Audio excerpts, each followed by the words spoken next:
Buenas noches, Dios les bendiga. Amén. El pastor preguntó, señalándome, es muy difícil ser esposa de pastor. Yo no sé, no tengo idea. Nunca he sido esposa de pastor. Salmo 127, qué bendición de ver familias de años, pastores también, mire, pastores nuevos. Gracias. Pastores nuevos, pero ya vienen con cara de viejo, ¿verdad? Y hasta abuelos dicen que son. No, y pelones también, no te había visto desde. Wow. Bueno, qué bendición de poder estar aquí en esta conferencia. Para mí es una bendición, es un honor, y también compartir el púlpito con el pastor, también con el pastor Eduardo, con el pastor Guillermo. Tenía años sin escuchar al pastor Guillermo. Él y yo nos separamos desde que él decidió seguir al conde del Guáchara. No me parece.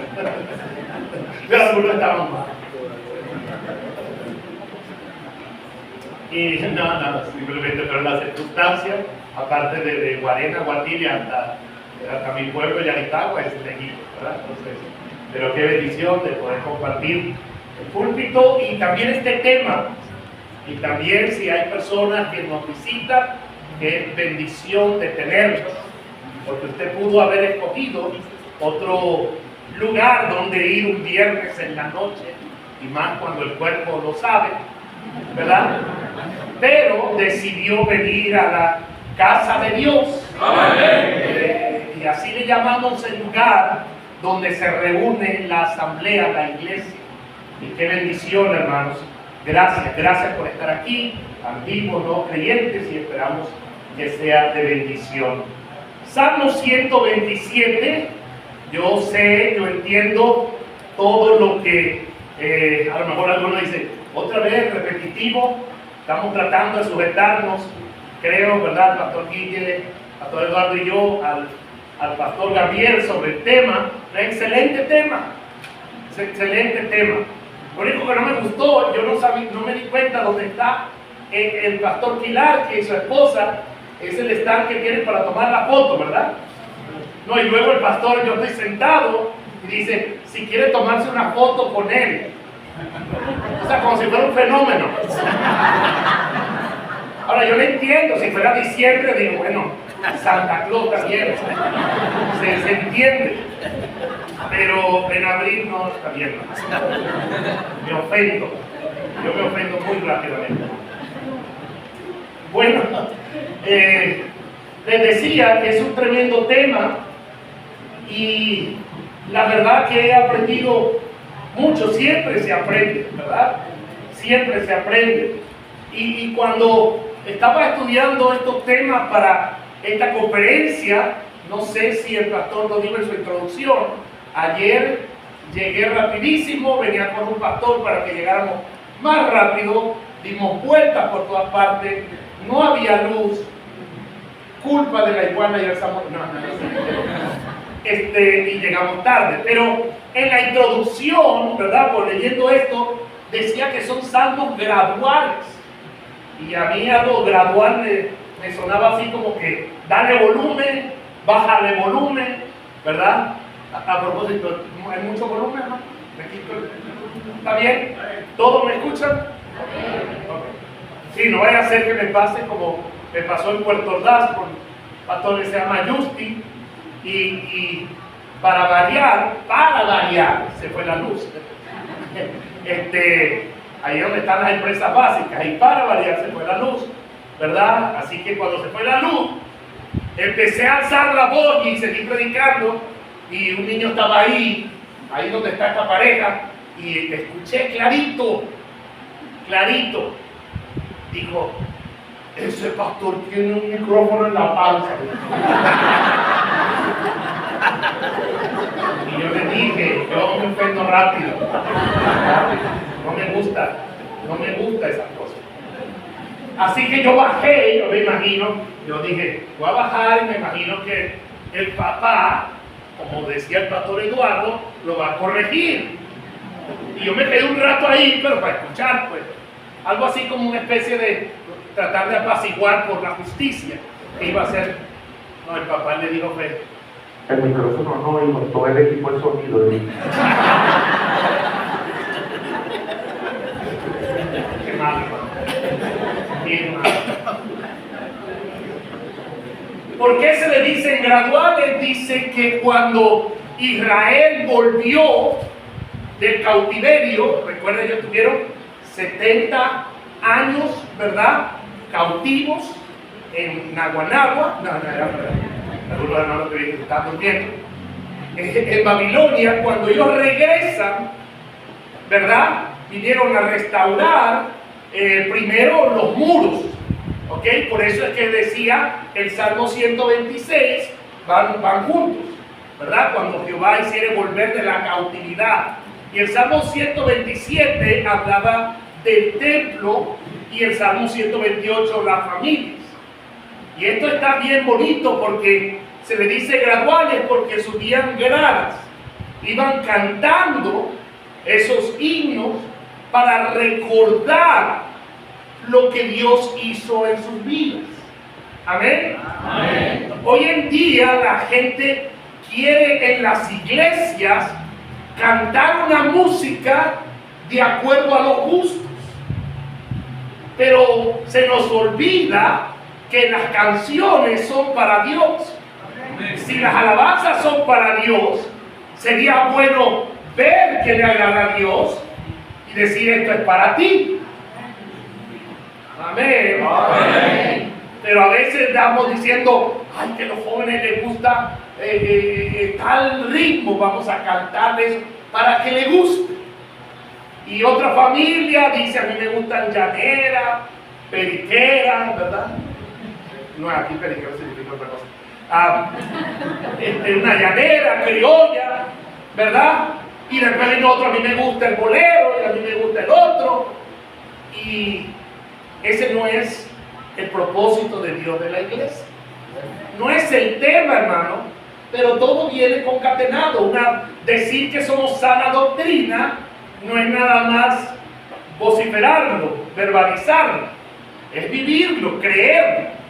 Amén. Amén. No es que usted diga, es que el pastor dice que están buenos los signos y hay que seguirlo. No. Sí, vamos a cantar con todo nuestro corazón, con el espíritu, pero también dice con entendimiento. Amén. Bien.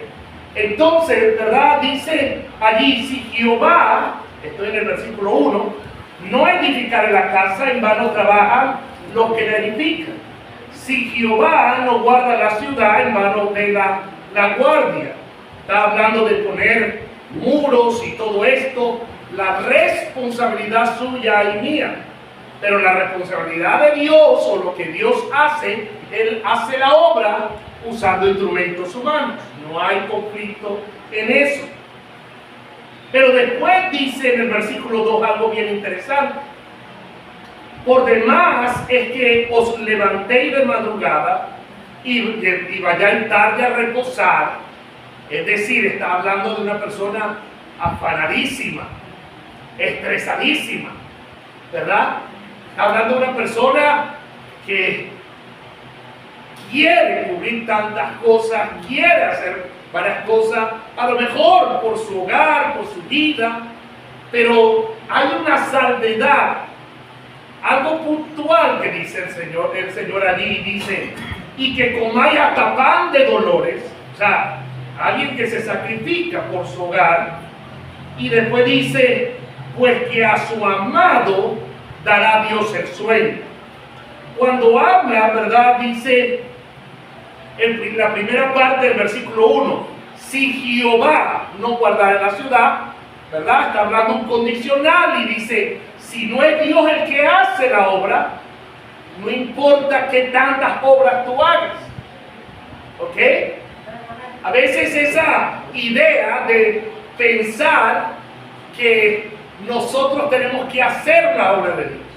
Ahora, no hay nada de malo en servir a Dios, Mañana el pastor dijo que íbamos a almorzar. Por favor, no se me malinterprete y las hermanas vengan a cocinar. Sí, hay que servir a Dios. Pero se nos olvida que es Dios haciendo la obra en nosotros, a través de nosotros, para la gloria de Él. Amén. Y la última frase del capítulo 2, del versículo 2, dice una expresión bien interesante. Y yo quiero darle primero las gracias a Dios, pero también al pastor de esta iglesia, por darme ese tema. De verdad, no me importa hablar desde la vulnerabilidad, lo necesitaba. Lo he necesitado estos últimos años, pero es interesante la expresión. Véanlo allí, hermano. Dice, pues que a su amado dará Dios el sueño. Y he titulado a este tema, bueno, el pastor me lo dio, ¿verdad? Dice, el amado de Dios o el sueño de los amados de Dios. El sueño de los amados de Dios. Vamos a meditar en esa frase para ver lo que Dios tiene para nuestra vida. Padre, en nombre de Cristo te doy gracias. Gracias por tenernos aquí. Gracias por los especiales, el coro. Gracias por la primera predicación que escuchamos y ver tantas responsabilidades que tenemos. Puede ser que nos abrume en un momento dado. Puede ser que hasta sintamos que somos incompetentes, que somos impotentes de poder hacer lo que tú nos pides hacer. Hasta que vamos a la Escritura y vemos que eres tú el que hace la obra en nosotros. Dirígenos, Padre. Gracias por cada familia joven que está aquí y aún los que tienen años. Ayúdanos a salir no solamente motivados o emocionados, pero salir edificados. Te lo pido en el nombre de Cristo. Amén y amén. Definitivamente que estamos viviendo en un mundo convulsionado, en una sociedad apurada, con mucha premura. Hoy en día se quiere que la inmediatez sea el lema y el corolario de vida de cada persona. Todos queremos lograr metas. Este mundo nos circunscribe en lo material.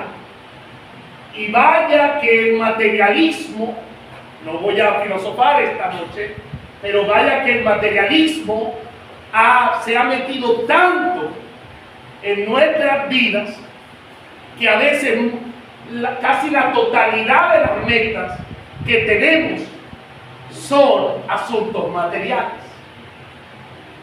Por favor, no me malinterprete, mi familia joven. Te dice, pastor, Dios está en contra de que un día pueda conseguir una casita, un buen carro, o tener un mejor carro, que mis hijos, ¿verdad?, tengan una mejor situación financiera, etcétera, etcétera. No, la Biblia no lo dice así. Y cuando la Biblia habla de humilde o de humildad, está hablando de una humildad en actitud. Amén, hermano. Amén. No se confunda, porque hay gente que piensa, oh, yo no trabajo, yo me levanto a las 11, porque Dios me bendice y además Dios quiere que seamos humildes. No, Dios no bendice la negligencia, ni iba a decir parásito, pero yo no uso esos términos. Es una confusión. Hermano, hay gente que tiene dinero, hay gente que tiene posesiones y son humildes. Y hay gente que vive en casas de cartón, ¿verdad? Y techo de zinc, pero de este último zinc que venden, ¿verdad? Y que regalan los políticos. No me toque ese tema porque vamos a terminar mal, ¿verdad? Y son orgullosos y soberbios. No está hablando nada de eso. Pero en este mundo y en esta carrera se aúnan otros elementos. Se añaden los elementos que están afectando las sociedades, por ende, las familias. No solamente el materialismo, estamos hablando de los flagelos que tienen que ver con los placeres, los vicios, el pecado. Una sociedad, según los estudiosos de la sociedad, los sociólogos, hipersexualizada. Escúcheme bien, señorita. Sí, a usted le tocó vivir en unos años, en un tiempo y en una generación donde las familias son atacadas por todos lados. Los hombres son desinformados. Se les dice que son más hombres mientras tengan muchas mujeres. La promiscuidad. Perdón, hermano, y ojalá que esto no lo graben y si no editen esta parte. Pero esta semana una familia, no tiene mucho tiempo en la iglesia, ella me dijo: pastor, me quiero divorciar. Aquí hay hermanos, los saludé con mucho respeto, mi hermano allá y otros, que tienen años en el Señor. Usted sabe que hubo tiempo, años, décadas, donde eso era algo que ningún cristiano consideraba alguna vez. Y no lo consideraba el divorcio, la separación, no solamente por un asunto de principios, sino por un asunto de vergüenza. Algunos aquí que sé que vivieron los años 50, 60, 70 y otros de los años 1600, saben que antes, ante la sociedad mundana, secular, era una vergüenza decir que eras una persona divorciada. En la cara de los jóvenes. ¿Qué? ¿En serio?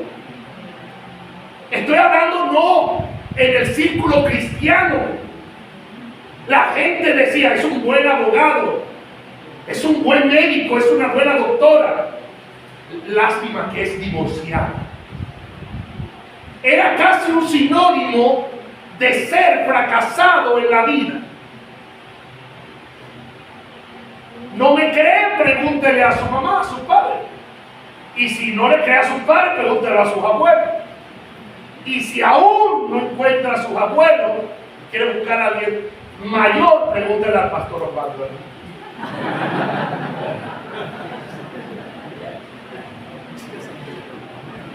Pero como ya la sociedad no solamente no condena esos comportamientos, sino que le es indiferente, ahora las iglesias lo piensan. Ahora pastores y predicadores lo enseñan, lo predican. Se nos olvida lo que dice la Biblia, que al principio el plan primigenio fue un hombre, una mujer, toda la vida. Amén. Amén. Amén. Hoy en día hasta las iglesias lo ven. ¿No se dan cuenta que hemos perdido el fundamento? Estamos escuchando buenas enseñanzas, pero se nos olvida el fundamento. la roca que es Cristo. Amén. Eso nos pone en una situación muy vulnerable, muy voluble, muy pantanosa.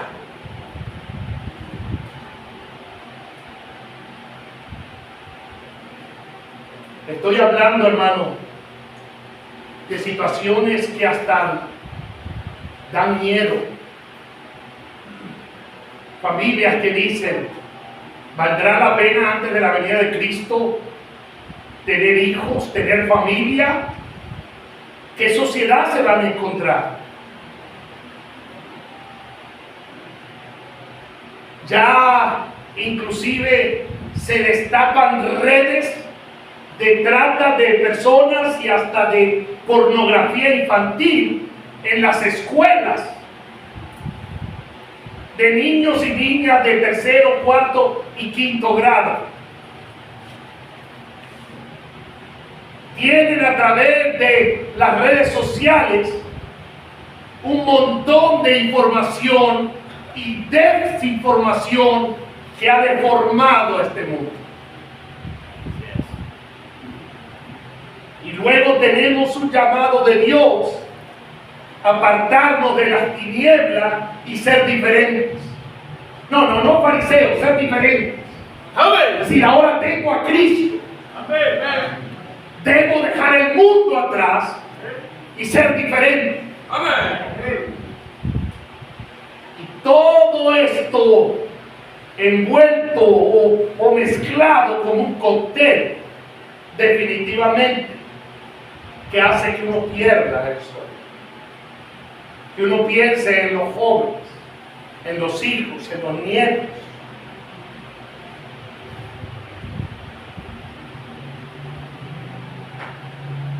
Dice, las estadísticas no las he actualizado últimamente, pero dice que en el occidente, en el hemisferio occidental, es decir, esta parte del mundo, dice que 7 de cada 10 matrimonios terminaban en separación, en divorcio.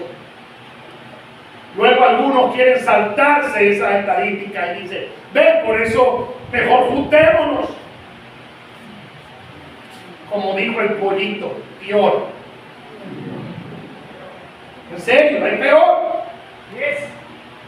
Porque ya entras a una relación tan importante diciendo, si no funcionamos tú por tu lado, yo por mi lado.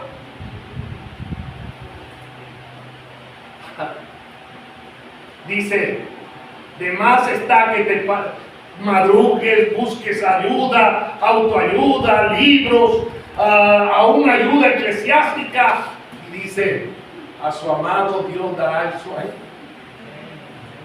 Ahora es interesante que esa palabra sueño no está hablando del dormitar, no está hablando del reposar, no está hablando de la somnolencia, de un estado, que están algunos ahorita, ¿verdad? Si no estamos hablando de un verdadero reposo del alma. Estamos hablando que en un mundo convulsionado, el Señor Jesucristo dijo, la paz os dejo, mi paz os doy. Yo no la doy como el mundo la da. Estoy hablando de una sociedad que está consumiendo cualquier cantidad de antidepresivos, ansiolíticos. Yo recuerdo cuando tuve que explicarle a una familia que eran los ansiolíticos, porque no solamente echaban mano de eso, pero abuso también. Y dice, es que esto es lo único que me calma la ansiedad. Y yo le dije, mira, no soy psiquiatra, psicólogo, pero un ansiolítico te da sueño, eso es todo. O sea, ¿o a poco usted cree que es un medicamento que aquella preocupación que no te deja dormir, que te causa taquicardia, va ahí dentro del organismo y va más allá de lo somático, llega hasta el alma,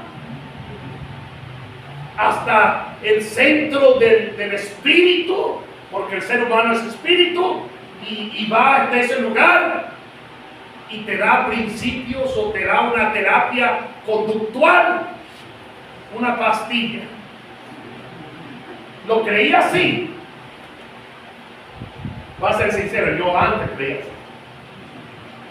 No, lo que hace es simplemente causarte sueño. Te da sueño, pero no es un sueño de un reposo con paz, con tranquilidad. Es un sueño inducido precisamente como una cura de sueño ante un problema que va más allá de lo físico. Usted haría bien, si viene en contra de la ciencia, pero usted haría bien en entender que más del 75% de las enfermedades son psicosomáticas. Hoy lo hablé con una doctora internista y oncológica o oncóloga. Entiendo que no es cristiana y le digo, es cierto, pastor. Más del 70% de las enfermedades comienzan en la psiquis, en el alma, o como quieran definirlo, más allá de lo físico, lo metafísico. Pero acá da alguno, no le creo. Pero si te lo dice, ¿verdad? Los youtubers ya se lo creen, ¿verdad? La Biblia dice, el ánimo del enfermo soportará la enfermedad. La Biblia dice, en paz me acostaré y asimismo dormiré. Y había una convicción detrás de todo eso, como consecuencia, porque solo tu Jehová. Amén. Amén. Amén. Quiero que meditemos en esto, su amado dará Dios el sueño, abordándolo de 3 puntos de vista.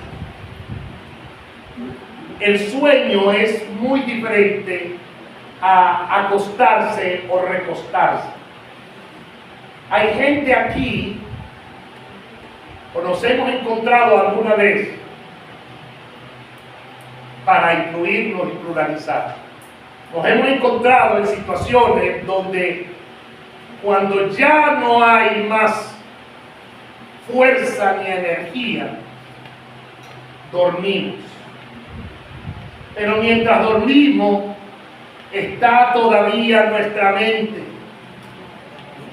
pensando en todo, pensando en que si el hijo de fulano de tal le fue mal, y en el caso de cristianos, yo no sé si usted se preocupó por, no lo digo de forma estadística, pero al menos su percepción, ¿verdad?, del pastor Eduardo, que dijo de la relación que había de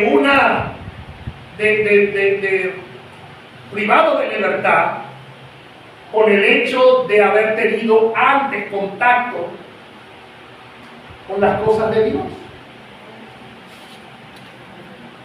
Eso debería poner a todo el mundo en alerta. Amigo, no vaya a decir, no vaya a malinterpretar lo que dijo el pastor Eduardo y decir, ay, pues, ¿para qué traigo a mi hijo del pueblo dominicano? Va a terminar malando.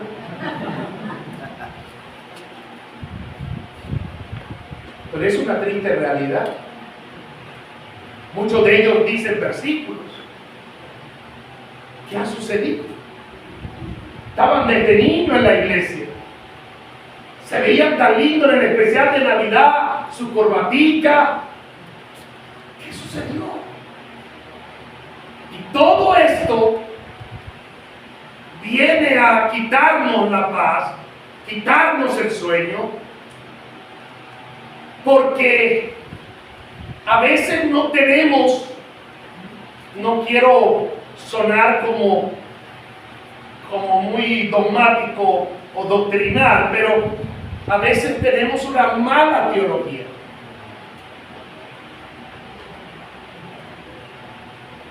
Y a veces aplicamos esa mala teología en casos que a veces no es hacia nosotros, hacia otros, como dijo un predicador. A Dios le pedimos misericordia, pero sobre otros pedimos juicio. Pero a veces nuestra teología pensamos si le está yendo mal, si brotó una enfermedad, si tuvo algún problema serio, tiene que ser, o tuvo un problema suscitado, ¿verdad? Sobrevenido, tiene que ser porque Dios lo está juzgando.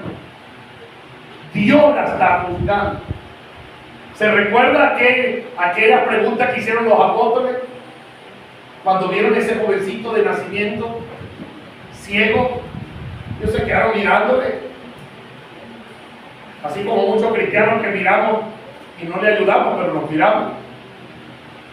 Y le dijeron: ¿quién pecó, Señor? ¿Este o su padre para que haya nacido ciego? Pareciera que nuestra teología es: todo lo malo tiene que ser producto del diablo. Hermano, eso es lo que ha decantado en lo que llaman ahora el evangelio de la prosperidad. Y el hecho de que Dios vino fue a enriquecerte, a prosperarte, a empoderarte, a bendecirte, a escarcharte, que vuelva la cosa. Y todo eso le gusta, esa retórica le gusta a la gente. Amigo que nos visita, hermanos, el evangelio no es un concurso de belleza. ¿Ha visto esa gente que cuando uno le habla de Cristo dice: eso es muy bonito? ¿Se recuerda? ¿Lo ha visto? Allá ha pasado. Uno le habla y dice: eso es muy bonito, eso es muy bonito. Como si fuera un concurso de belleza. Otros lo hablan así como si fuera algo de gusto, una moda, un cliché. Ay, no, a mí me gusta eso. Otros lo ven como una muleta.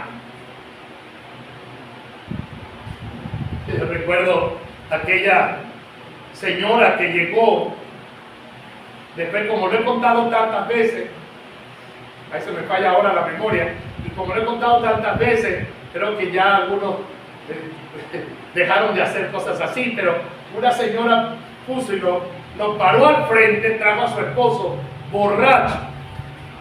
El hombre hacía así, lo puso ahí y me dijo: pastor, se lo traje, cámbienlo.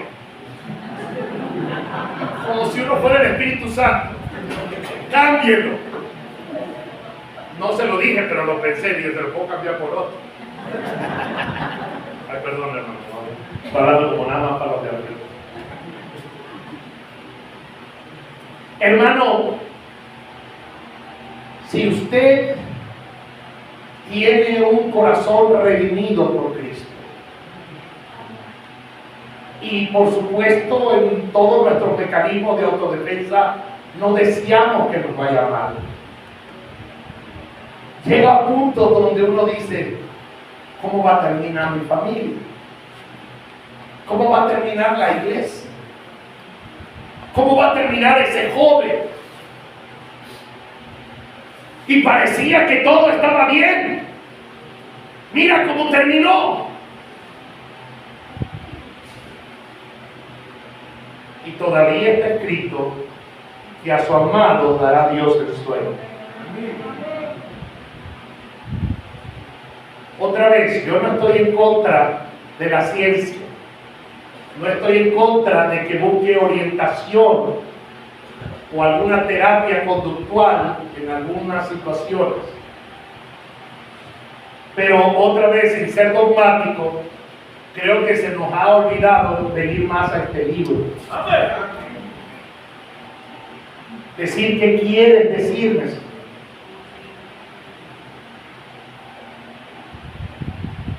Hay cristianos que se acuestan y hay cristianos que duermen y reposan. Sería muy difícil, tendríamos que someternos a un escrutinio y tendríamos que ser sumamente sinceros para que hubiera aquí, o que hubiéramos aquí que le dijéramos: a veces no he podido dormir, a veces me he llenado de expectativas, de miedo.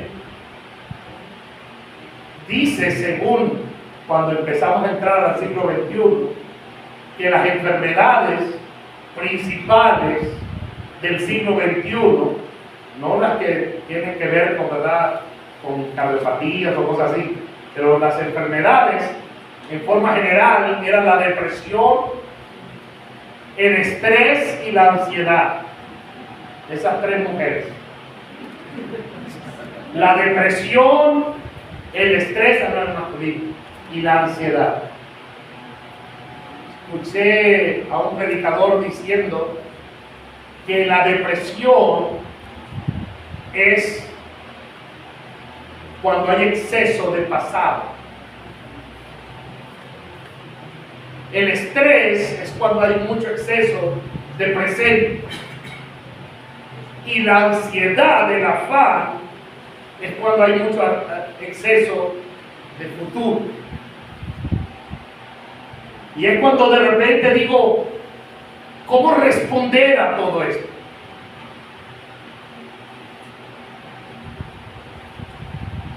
Por favor, entiéndanme, líderes y aún pastores que están aquí. Y si quieren, más bien prefiero ponerme al frente. Yo he tenido momentos muy duros de depresión en mi vida. A lo mejor no seré el mejor ejemplo entonces, si tengo que explicar cosas así. Pero cuando uno va a textos como este, uno dice, entonces, ¿cómo está la cosa? ¿Será que estoy olvidado por Dios? ¿Será que no soy amado por Dios? Dice, a su amado dará Dios el sueño. Esto no es algo que se compra, el sueño. No es algo que se adquiere. Es algo que Dios da. Es algo que proviene de su hermosa providencia. Y todo, no solamente en la cristiandad, no solamente en la escritura, todo tiene que ver con Dios, con el centro de nuestras vidas. Si usted no hace a Dios, no el número uno. A mí me gustó también un libro que leí que decía que si pones a Dios como número uno, después lo puedes bajar al 2 o al 3. Mejor ponlo como el centro de todo. Que todo gravite alrededor de Dios. Miren, amigos que nos visitan. Porque cuando una vez estuve explicando esto, un invitado dijo, eso es lo que no me gusta. El fanatismo. Eso es lo que no me gusta. Que se hacen fanáticos. Y se hacen como religiosos. Y yo le dije, diciendo de usted, porque un religioso es aquel que cree y pretende ser algo en este lugar, porque aquí cantamos a Dios, ofrendamos a Dios, aquí hay que hacerse el santo, pero después en mi casa soy diametralmente opuesto. Ese es un religioso. Amén. Amén. Un religioso es alguien que hasta puede cometer, ¿verdad?, o tomar actos ascéticos de duro trato del cuerpo, y me voy de rodillas y me golpeo, porque estas demostraciones hacen que Dios vea y se mueva a mi favor. Las religiones es el esfuerzo del hombre tratando de mover a Dios. La gracia es el mover de Dios, es la obra de Dios. Con Cristo estoy juntamente crucificado, ya no vivo yo, mas vive Cristo en mí.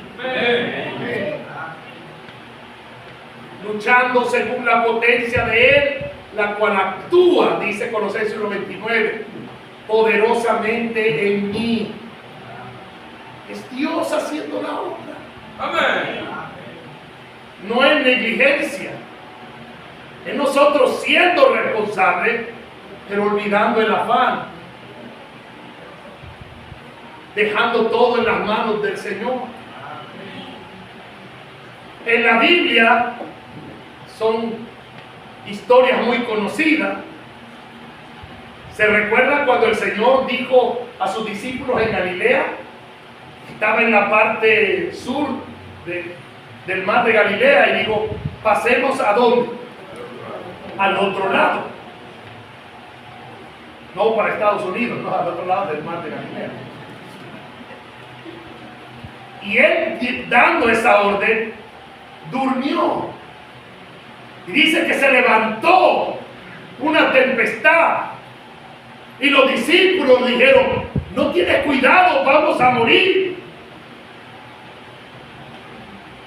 Y él, estoy parafraseando, dio a entender, yo dije que vamos al otro lado. Así que si ustedes andan así, son gente que no tiene fe. Amén. Amén. ¿Qué sucedió con Elías? Qué bueno que no soy el único que se ha deprimido. Pero Elías tuvo una tremenda victoria y de repente se echó ahí a los pies de un madero de enebro y dice que deseaba hasta morirse.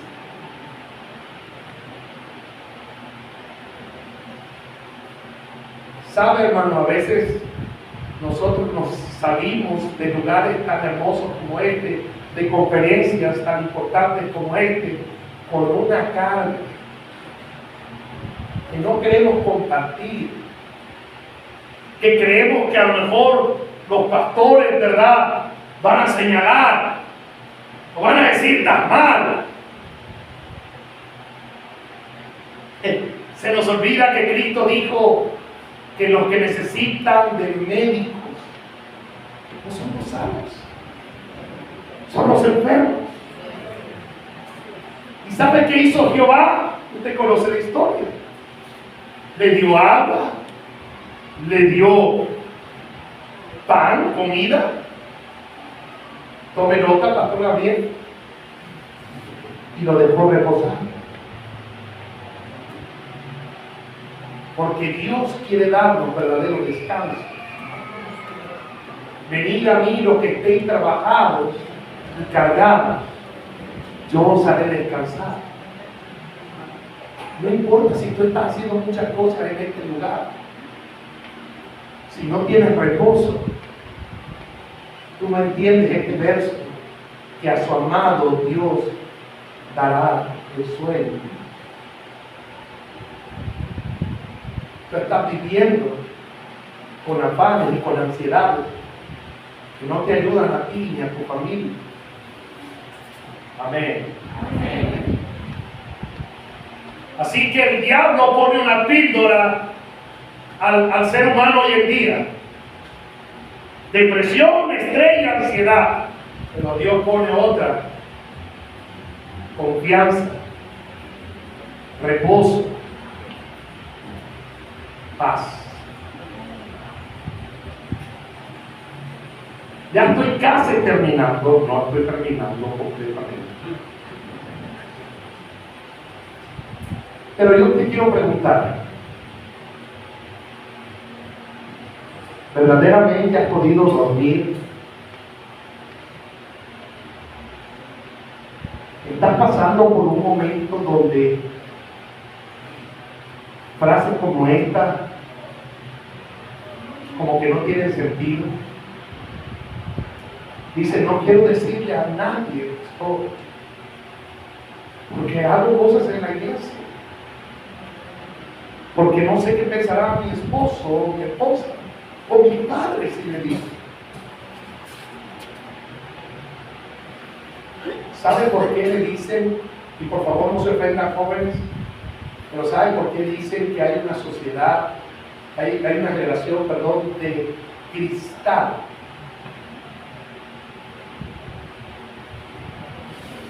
Porque son emocionalmente muy inestables. Es la verdad. Nos falta venir la Biblia, pero con el enfoque correcto. El enfoque no es este. El enfoque no es este.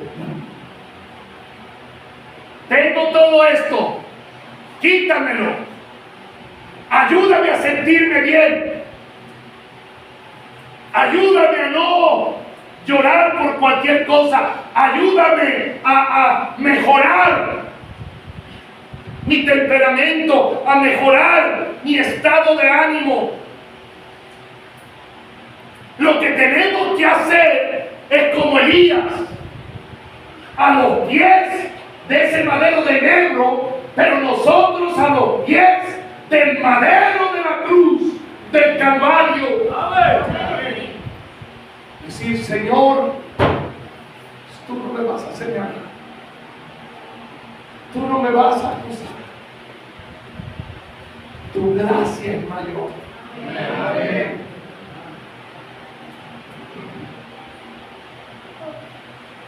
Si esto pasa en el círculo cristiano, amigo, ¿qué no pasará allá afuera? ¿Sabe que hay gente que el fin de semana pone una careta? ¿Sí entienden lo que es una careta? ¿Sí? Hace muchos años vi, en el tiempo de carnaval, un niño con la careta de Mickey Mouse, del ratón Mickey, pero con una sonrisota. Fue muy gracioso porque el niño se cayó y se volvió bien feo. Y se raspó sus rodillitas, le quedaron hasta las piedritas metidas. Y cuando se para, él tenía la careta. Entonces yo creo que se imagine al Mickey Mouse con la sonrisa. Y yo veía como un ratón riendo, llorando. Nos da risa, pero así andamos mucho. Con una careta. Pastores, mi mecanismo de autodefensa es la forma de lidiar con este asunto. Hay un medicamento celestial. A su amado dará Dios.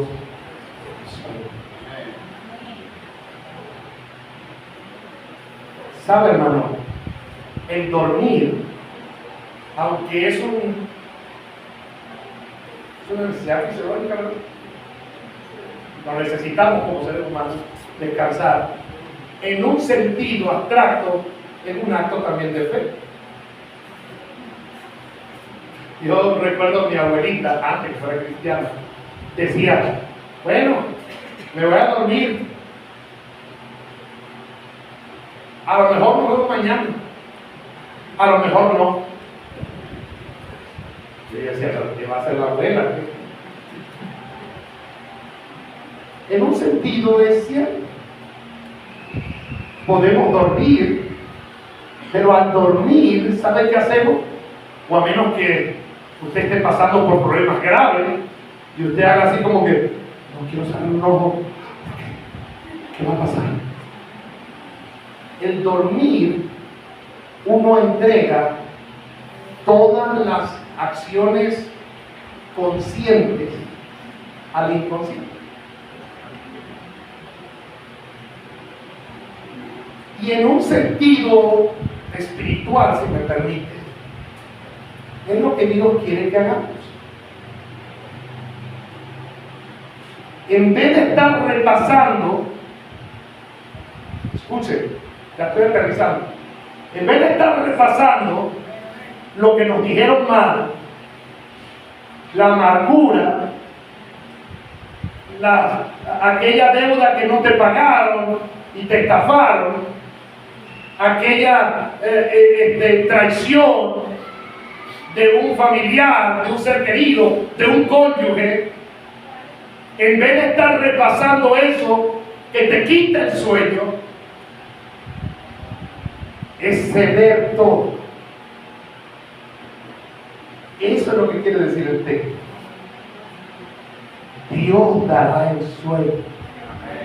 No es algo que tú procuras.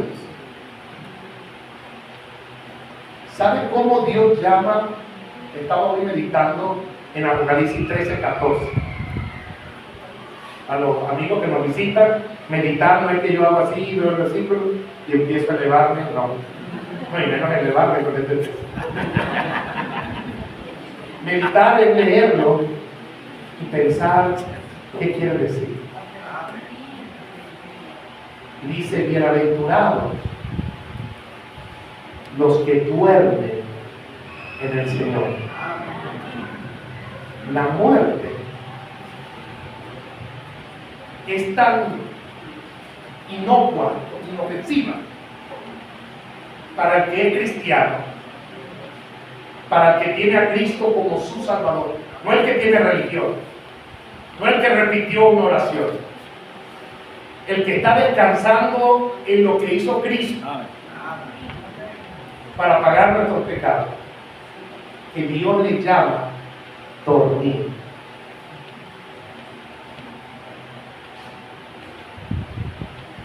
Estaba leyendo un libro donde decía que el acto de dormir se asemeja mucho a lo que será para nosotros la muerte un día.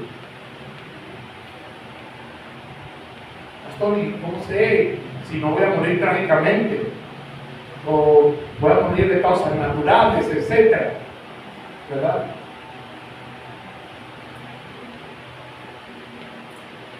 Cuando dormimos, ya sea porque nos ayudamos a dormir, ya sea porque el organismo ya no puede más y tiene que dormir, o ya sea porque en la paz de Dios pudiste dormir, cierras los ojos y ya no piensas en más nada. Un día, miren, ahora sí que termino. Tú y yo cerraremos los ojos. Y Dios se encargará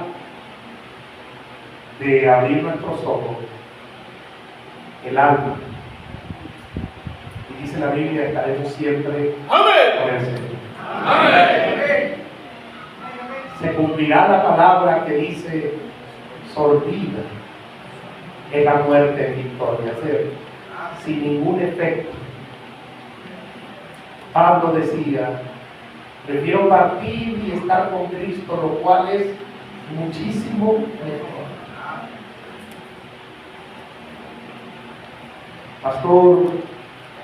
El pastor Guillermo, el pastor Gabriel, el pastor Eduardo me enseñaron que si Jehová no edificare, en vano trabajan. Yo siento que he trabajado en vano. Me siento como que estoy andando en el mar, como que todo el trabajo que estoy haciendo no terminará bien. Pastor, ¿qué debo hacer? Recordar que por demás es que te levantéis de madrugada, vayáis tarde a reposar, comáis pan de dolores porque a su amado dará Dios Jesús. Ya sé, pastor. Usted está diciendo que amemos todo a Dios. Ya entiendo, ya entiendo. Cambio de enfoque, cambio de enfoque. No es tú y yo buscando amar más a Dios.